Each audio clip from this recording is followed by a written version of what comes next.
Hi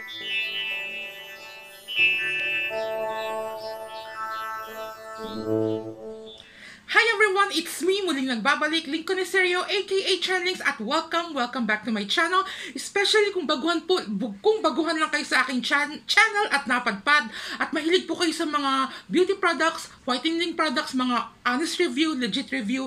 Well, this channel is just right for you. Ang kailangan nyo na lang pong gawin is mag-subscribe, and then kasabay ng pag-subscribe, i-click nyo rin po yung notification bell para ino-notify po kayo ni YouTube every time na meron ako mga bagong video na i-upload, especially sa mga regarding sa mga pampaganda, sa mga bagong product, whitening product, at higit sa mga beauty product.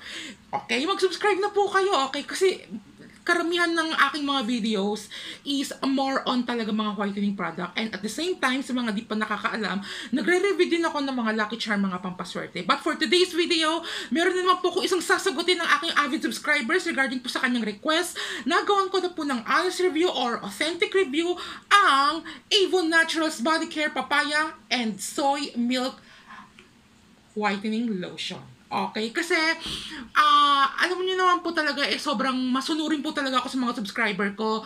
Okay, so yung mga nagre-request, talagang pinapakinggan ko at talagang wish granted naman po talaga. Yun lang nga, medyo may katagalan po kapag ginagrant ko po yung inyong request. Okay, so dito sa nag-request po sa akin na gawan ko to ng review, itong Avon Natural Papaya and Soy Milk Whitening Lotion, ito na nga po yun. So, sobrang tagal na nun. I think may 1 taon na po nakakaraan. So, ganun po talaga siya katagal, okay? So, hindi natin magpapaligoy-ligoy pa. Kung kayo po ay naghahanap ng mga effective whitening lotion, or kung kayo po ay avid fanatic ng mga Avon products, ang gawin nyo na lang po is panoorin itong video na to, at malay nyo, magkaroon po kayo ng idea, at subukan nyo po itong bagong, I really don't know kung bagong product ba to ng Avon, but I think din siya ganun kabago, okay? So, gusto ko lang po gawa ng honest review kung totoo ba talaga na nakakaputi ito. This is based on the request na rin, as I've said earlier. Okay, so sa mga nakakaalam po sa akin, sa mga nakakakilala na, nagre-review po ako based on the 4 category. Number 1, which is yung the packaging of the product. Okay, yung packaging mismo niya itong product na to. Number 2, the price itself, yung presyo ng product na to. At number 3, yung kanyang characteristic o yung kanyang mismong lotion, kung ano ba talaga siya. Okay, mamaya po yan malalaman nyo detail per detail or one by one. At higit sa lahat, category number 4, yung effectivity niya, kung effective ba talaga siya na nakakaputi, may side effect ba siya, may positive or negative impact ba siya sa skin pag ginamit, or kung sa makatuwid, talagang legit ba talaga na nakakaputi within 7 days, yan o, based sa kanyang kiniklaim, nakakaputi daw talaga siya or makakakita ka ng result within 7 days. Okay, so mamaya malalaman nyo po yan after makarating po tayo ng category number 4. So sa mga nagtataka o sa mga nagtatanong, more than 1 month ko na po itong ginagamit. Okay, so ngayon diretso na po tayo sa category number 1, which is yung packaging niya itong product. Alam niyo, pagpasensyahan niyo na po, medyo nabubulunan po talaga ako. Kasi ganun lang po talaga ako magsalita, medyo mabilis. Okay, alam mo nung, kasi ganun talaga yung yung totoong ako. Wala kasi akong script. Kung ano yung talagang na-experience ko sa product na to, at kung ano yung pumasok sa isip ko, yun po yung sasabihin ko. So, pagpasensya nyo na kung medyo mabilis ako magsalita, okay? So, ngayon, dumako na po tayo sa category number 1, which is yung packaging. Ang laki niya, napaka-simple. I really love the product. It's so very eye-catching.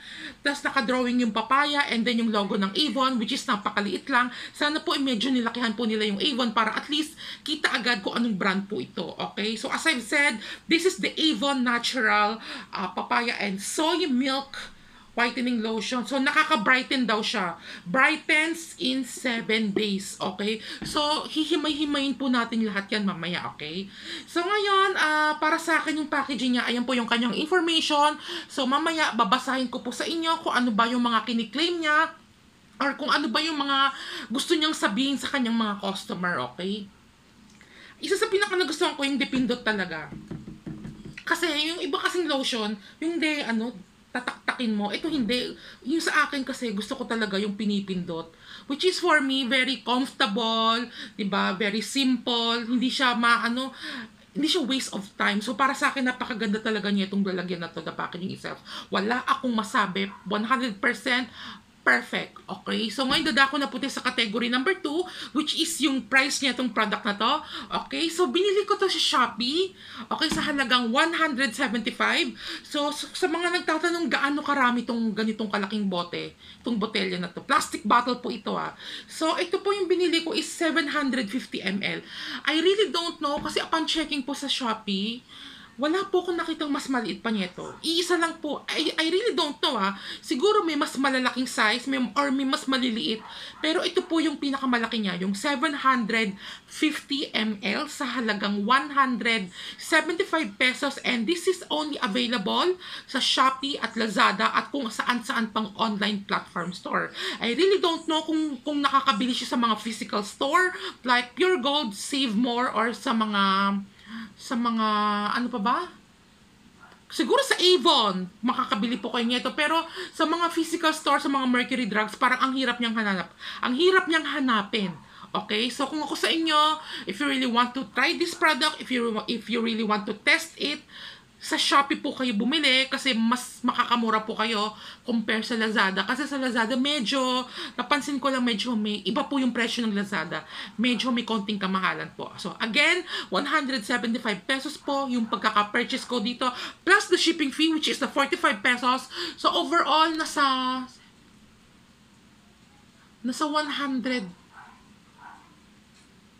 210, mga ganon. So, basta mga ganon po, nasa 210, 220, something like that po yung overall na binayaran ko. But the product itself, again, 175 pesos for 750 ml. Para sa akin, sobrang laki na nun. Ibig ko sabihin, sobrang dami na ng laman niya to sa halagang 200, sa halagang 175 pesos. Okay na po yun para sa akin kasi may iba pong lotion na 200 ml lang, 250 ml, pero medyo sobrang mahal na po. Pero ito, 175 lang, tapos may 750 ml ka na. Hindi ka nalugi doon. Panalo ka na pagdating sa presyo niya. Okay? So, para sa akin, yung category number 2, which is yung price, pack na pack, wala akong masabi, okay na okay, abot kaya sa bulsa, okay? So, kung hindi kayo, gusto nyo ilang i-try, alam ko may mas maliit pa dito So, the more na mas maliit, the more na mas mura, okay? So, ngayon, dadako na po tayo sa category number 3, which is yung kanyang quality. Okay, so ngayon, gusto ko lang pong basahin kung ano ba yung mga nakasaad or yung kiniklaim niya itong product na to, okay? So, the Avon Naturals Papaya and Salt and Soy Milk Body Lotion pamper your skin with this lightweight and non-greasy hand and body lotion. It absorbs quickly and leaves your skin soft, supple, okay, velvety smooth, while leaving a delicious sweet, fruity, floral scent. This lotion will maintain skin natural's moisture and provide 30 hours moisturization. So it also contains papaya fruit extract, known as natural source of papain, which helps brighten, smoothen, and soften the skin. Soybean extract, known to be rich with skin balancing nutrients, and hydrolyzed milk protein. So known for its skin conditioning properties. So, tatlo po yung kanyang major ingredients. Number 1, the papaya fruit extract, the soybean extract, and the hydrolyzed milk. So, papaya, soybean, tsaka gatas po yung kanyang major ingredients. Alam niyo, sa totoo lang, isa sa pinaka-nagustuhan ko dito sa product na to be honest lang po ano siya, sobrang bango niya, sa totoo lang, sobrang bango niya. Every time na nagpapahid ako nito, more than 1 month ko na po itong nagagamit kasi sobrang dami niyang laman. Ayan papakita ko lang po sa inyo, ganyan siya kalapot. So, ayan ganyan po siya. Hindi siya ganun kalapot, sakto lang. Okay? Yung bango niya as in talagang nangingibabaw talaga, wala akong masabi. Tapos, ipapahid mo lang siya sa kamay, sa katawan, sa leeg. Pwede naman po yun. Ako kasi, talagang buong katawan ko po, pinapahid ko nito. At, isa sa pinaka-nagustuhan ko dito, hindi siya malagkit sa balat. Tapos, mabilis siyang ma-penetrate sa balat, mabilis siyang matuyo. Kasi may iba po kasing whitening lotion na talagang hindi matagal yung absorbent ng skin niya. So, may iba kasing lotion na sobrang, alam mo yung malagkit sa balat, uncomfortable, pero ito talaga, I really love the texture of the lotion itself. Hindi siya ganun kalapot, saktong labnaw lang, tapos sobrang bango niya, and then yung bango niya talagang nag-stay talaga sa skin, hindi siya agad-agad nawawala, okay? So sobrang tapang talaga ng amoy niya, pero yung pagkatapang ng bango niya is napakabanayad po sa ilong, and I really love the texture of this product, okay? Ang bilis niya matuyo, tapos yung bango niya talagang nag-stay sa balat mo, okay? Tapos hindi siya malagkit, hindi siya mabigat sa balat, Overall, napakaganda niya itong quality niya, itong texture na to. Ayan, no, papakita ko sa inyo. Sobrang bango niya, as in talaga. Isa sa pinaka-bet na bet ko talaga yung amoy niya, okay? So ngayon, para sa akin, yung texture naman niya is, I really love it. Kasi wala naman ako masasabing hindi maganda. Mostly talaga napansin ko talaga is puro positive po talaga regarding po dito sa quality mismo ng texture ng lotion na to. Tapos isa pa, ang tagal niya maubos kasi nga 750 ml. I use this twice a day kasi minsan po twice ako naliligo. So after bathing, after maligo, and then nagpapahid po ako nito. So sobrang bango niya. Hindi na kayo mag-perfume. Talagang kumakapit po talaga yung bango niya. I really love this. Sobrang bango niya talaga. At so soft po talaga sa skin, okay? So ngayon dadako na po sa category number 4, which is yung effectiveness niya. Alam mo, para sa akin, marami naman akong nakitang positive effect dito sa lotion na to. Number 1, to be honest, talagang malakas siya makapag-smoothen ng balat. Malakas siya makapag-nourish ng balat. Malakas siya makapag-soften ng balat, okay? So, yun po yung isa sa pinaka napansin ko after using this for over 1 month. So, yung moisturization niya talagang nag-i-stay siya sa balat. Yung softness, yung nourish, yung skin, tapos yung amoy niya talagang kahit papano tumatagal po siya sa balat kapag pinahid mo po siya. Kasi nga, di ba sinasabi ko sa inyo na sobrang bango po talaga niya kapag pinahid niyo siya. Yun lang nga, kung tatanungin niyo ba ako, nakakaputi ba talaga to? Okay, gusto nyo ba malaman yung honest answer ko after using this for over 1 month? Okay, para sa akin, to be honest, wala akong napansing pagputi. Kasi, napapansin ko yung mga lotion kapag meron talagang epekto or may mga positive effect po talaga siya skin ko, kung nagre-react po siya sa skin ko. Pero based on my experience upon using this, parang wala akong napansing pagputi kahit konti man lang, okay? Yung brightening effect niya meron, pero a little bit lamang. Wala naman ako sinasabing hindi siya nakaka-brighten. Nakaka-brighten siya, pero hindi 7 days. Kasi based po sa kiniklaim niya itong Avon Papaya and Soy Milk lotion is nakaka-brighten daw siya ng skin in just 7 days. Pero, doon sa 7 days na yon nung napansin ko, hindi pa siya agad-agad. Hindi siya agad na napansin ko doon sa 7 days na yon na nag-brighten yung skin ko.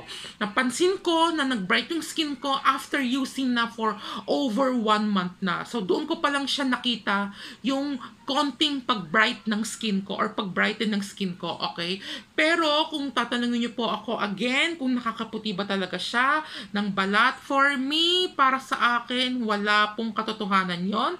Okay? I really don't know sa iba, pero sa akin, based on my experience, wala akong nakitang positive effect or nag-lighten man lang yung balat ko, wala po talaga. Okay? So, I'm sorry but I really have to be very honest. Again, magkakaiba po tayo ng skin texture, magkakaiba po tayo ng hiyang, maaaring ito po hindi humiyang sa akin. Pero sa ibang tao siguro, makakaputi po talaga sa balat nila. So, again, kanya-kanyang hiyang, kanya-kanyang balat lang po tayo, okay? So, but nevertheless, nakaka-smoothen siya ng balat, malakas siya makapag-smoothen ng balat, moisturization, nakakapag-moisturize siya ng balat, nakakapag-nourish siya ng balat, pak na pak sa akin yun. Pero yung brightness niya, totoo naman, pero don't expect na 7 days, okay? So, yun lamang po. Sana po nagustuhan nyo tong video na to at naibigay ko yung mga dapat ibigay regarding po dito. So, malapit na itong maubos, so, konti na lang. Kaya nga, that's why I'm doing this vlog para magawa na po siya ng honest review. So, kung ako sa inyo, i-try nyo rin po ito, malay nyo, humiyang po sa inyo at pumuti din po kayo dito. Okay, yung nagkataon lang nga sa akin, parang hindi siya umepekto. Okay, but the brightening itself, totoo naman po ito, nakaka-brighten siya, pero hindi 7 days. after the 7 days, more than or over 1 month, okay? So, yun lamang po. Again, this is Lingko Neserio. Maraming salamat sa mga nakapag-subscribe na sa aking YouTube channel at sa mga hindi po nakakapag-subscribe, mag-subscribe na po kayo, okay? So, kung kayo po ay may mga request, mag-request lamang po kayo, mag-PM lamang po kayo sa akin YouTube channel, mag-comment lamang po kayo, okay? So, thank you so much and have a great day. Bye!